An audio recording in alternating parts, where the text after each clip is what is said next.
നാളെ പള്ളിപ്പെരുന്നാളായിട്ട് നല്ല കച്ചവടമായിരിക്കും അല്ലേ? അങ്ങനൊന്നും പറയാൻ പറ്റില്ല, കച്ചവടമല്ലേ. എന്താ നിങ്ങളുടെ പേര്? ജോർജ്.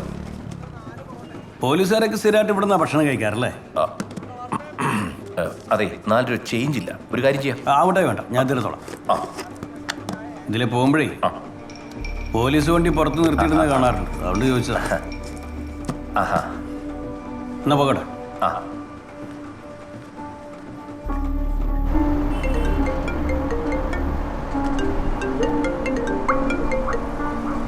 ജോർജ് പറ.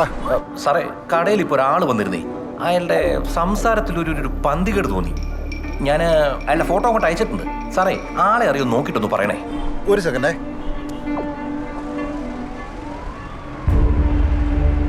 ജോർജേ, അത് പണിയാ കേട്ടോ. അത് നീ എത്ര പെട്ടെന്ന് പൈസ ഒന്ന് മാറ്റിക്കോ. സാറേ, ഇത്രയും വലിയ തുക പെട്ടെന്ന് അങ്ങോട്ട് മാറ്റാൻ പറഞ്ഞു. നീ ഒന്ന് ആലോചിച്ച് എന്താണേലും കാണിക്ക്. ഞാൻ എങ്ങനെയെങ്കിലും മാറ്റിക്കോളാം. ഞാൻ വിളിക്കാം ഇപ്പം.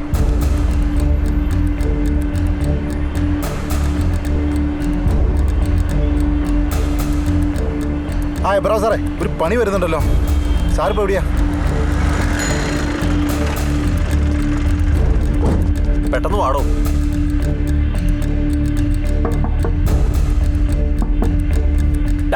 തുറന്നു കൊടുക്കട.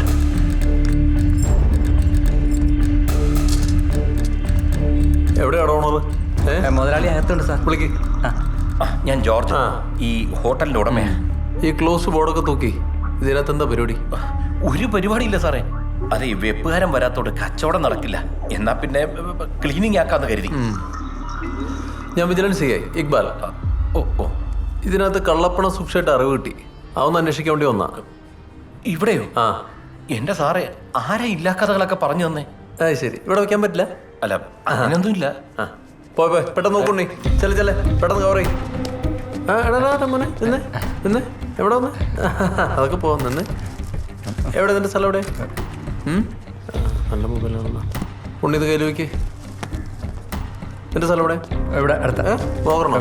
ചിറ്റൂര്. ചിറ്റൂ.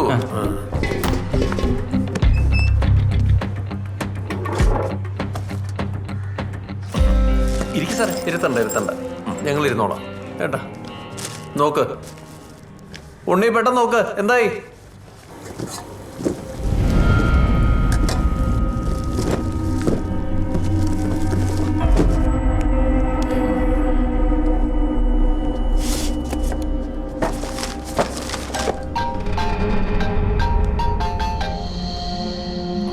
വച്ച് നോക്കിക്കൊണ്ടിരിക്കുക. വിളിക്കാം. സുരേഷ്, എന്തായി? ഇവിടെ ഒന്നും കണ്ടില്ല സാറേ. ഒന്നുമില്ല സാറേ. ഉണ്ണി കിട്ടിയോ? ഒന്നുമില്ല സാറേ, ഇവിടെ എല്ലാം നോക്കി. ഒന്നുമില്ല. സുരയ്ക്ക് തെറ്റിയോ? മനോജിന്റെ അടുത്ത് പറഞ്ഞേക്ക്. അവൻ എവിടെ കൊണ്ട് പൂഴ്ത്തിയാലും ഞാൻ പൊക്കോന്നു. ഫോൺ കൊടുത്തേക്കടോ. സാറേ, ഒരു ചായ കുടിച്ചിട്ട് പോവാം. ക്ഷീണിച്ചതല്ലേ? വേണ്ടേ? അമ്മര് മാറ്റിയാടോ സാധനം. കയറും.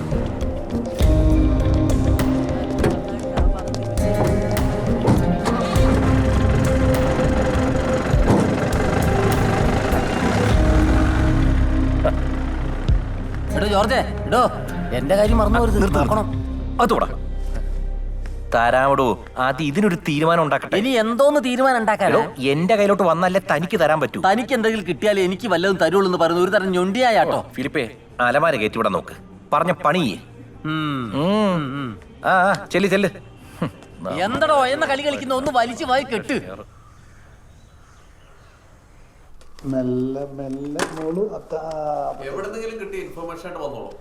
അങ്ങനെ പറഞ്ഞാൽ എങ്ങനെയാ? പിന്നെ നിങ്ങൾ ശരിക്കും നോക്കിയിട്ടുണ്ടാവില്ല. ഞാൻ എത്ര കഷ്ടപ്പെട്ടുണ്ടാക്കിയ ഇൻഫർമേഷൻ ആണെന്നറിയോ? ഏടോ, ഇത് തെറ്റാണെന്ന്. അവിടെ അന്വേഷിക്കാൻ ഒരു സ്ഥലവിന് ബാക്കിയില്ല. കക്കൂസ് അടക്കാൻ അന്വേഷിച്ച മനസ്സിലായോ? പണവും കുണവും ഒരു പിണ്ണാക്കൂല്ല അവിടെ. എന്നാൽ ഹോട്ടലിലെ പണിക്കാരൻ പറഞ്ഞില്ല പണം അവിടെ സൂക്ഷിച്ചിട്ടുണ്ടെന്ന്. പിന്നെ അതെങ്ങനെ ഇല്ലാണ്ടായി? താമ്പോ റെഡിയാണോ? അതിന് എനിക്കല്ലല്ലോ വിജിലൻസിൽ ജോലി. നിങ്ങൾ ഇതും പറഞ്ഞ് തെറ്റണ്ട. ഇന്നത്തോടെ ദിവസം കഴിഞ്ഞ് പോകുന്നില്ലല്ലോ. നമുക്കൊരു വഴി ഉണ്ടാക്കാം. ഏതായാലും അവനെ കൊണ്ട് ഞാൻ ആ കാശ് തീറ്റിക്കൂല. അവന്റെ പിന്നാലെ ഞാനുണ്ടാവും.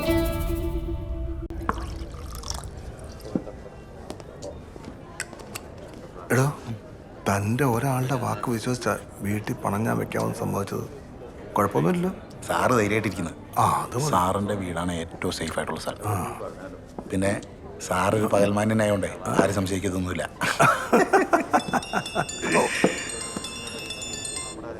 മോളെ ഹലോ, എന്താ വിളിച്ചേ? നിങ്ങൾ പറഞ്ഞിട്ടൊന്നും പറഞ്ഞ അലമാരി ഇവിടെ കൊണ്ടുവന്നിട്ടുണ്ടല്ലോ. ആ എത്തിയോ? ആ നല്ലൊരു അലമാര കണ്ടപ്പോ ഞാനങ്ങ് വാങ്ങി. ഇഷ്ടപ്പെട്ടാ? ആ ഇഷ്ടപ്പെട്ടു. പക്ഷേ അതിന് ലെഫ്റ്റ് സൈഡിലെ ഡോർ തുറക്കാൻ പറ്റുന്നില്ലെന്നേ. ലെഫ്റ്റ് സൈഡിലെ ചാവി കാണുന്നില്ലെന്ന്. തുറക്കാൻ പറ്റുന്നില്ലേ? ഒരു അതെ, ഞാൻ വന്നിട്ട് തുറക്കാം. നീ അത് കുത്തിപ്പൊളിക്കാൻ നിൽക്കണ്ട കേട്ടോ. ഓ ആ ശരി ശരി. സേഫായിട്ട് എത്തിയോ? സേഫായിട്ട് എത്തി. അവള് പറയാ പൈസ ഇരിക്കുന്ന ഡ്രോയുടെ ചാവി കാണുന്നില്ലെന്ന്. അതങ്ങനെ കാണാനാ? ചാവി എൻ്റെ അല്ലേ?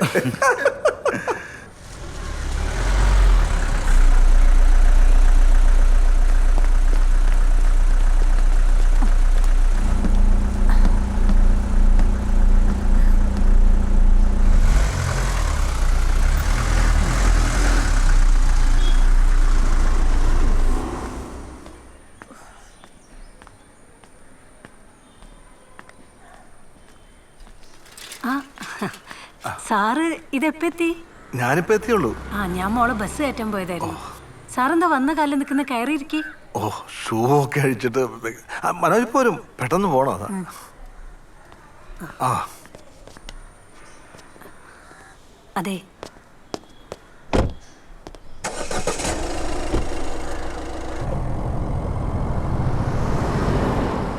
ഡോ താൻ എന്താ തീരുമാനിച്ചത്? അങ്ങനെ തീരുമാനമൊന്നും ആയിട്ടില്ല സാറേ, പല വഴി ആലോചിക്കുന്നുണ്ട്. എടോ എന്തെങ്കിലും ഒന്നും തീരുമാനിക്കുക. 3 ദിവസമായി ആ സാധനം എൻ്റെ വീട്ടിൽ ഇരിക്കുന്നു. മനുഷ്യൻ കിടന്നിട്ട് ഉറക്കം വരുന്നില്ല. എന്റെ പൊന്ന് സാർ, സാർ ഇങ്ങനെ ടെൻഷൻ അടിക്കല്ലേ? എടോ പിന്നെ ടെൻഷൻ അടിക്കാതെ എന്തോ ചെയ്യും? 3 കോടി രൂപയുടെ ക്യാഷാണ് വീട്ടിൽ ഇരിക്കുന്നത്. ആരെങ്കിലും ഒറ്റ കൊടുത്തതെങ്കിലും പിടിച്ചു കഴിഞ്ഞാൽ പിന്നെ ഇതെല്ലാം ഒറ്റയ്ക്ക് ഞാൻ തന്നെ അനുഭവിക്കണ്ടേ? എന്നാ ഞാൻ ഒരു കാര്യം പറയാം, നമുക്കിതങ്ങ് വീതം വെക്കാം. അപ്പൊ അവനോന്റെ മുതൽ അവനോനങ്ങ് നോക്കിയാൽ മതിയല്ലോ. അത് കൊള്ളാമല്ലോ. ഒരു കാര്യം ചെയ്യാം, അങ്ങനെയാണെങ്കിലേ ഈ 25-ാം തീയതി രാത്രിയിൽ എൻ്റെ വീട്ടിൽ വെച്ച് വീതം വയ്ക്കാം. അതെന്താ 25-ാം തീയതി? അന്ന് മോള് വീട്ടിൽ കാണുന്നില്ല. മോളി ഉണ്ടെങ്കിൽ എന്താണ്? അത് ശരിയാവില്ല, അത് ശരിയാവില്ല. ആ 25-ക്ക് 25. അതുവരെ സാറൊന്നും ടെൻഷൻ അടിക്കാതിരിക്കോ? ഓ ഓക്കെ, ശരി ശരി ശരി.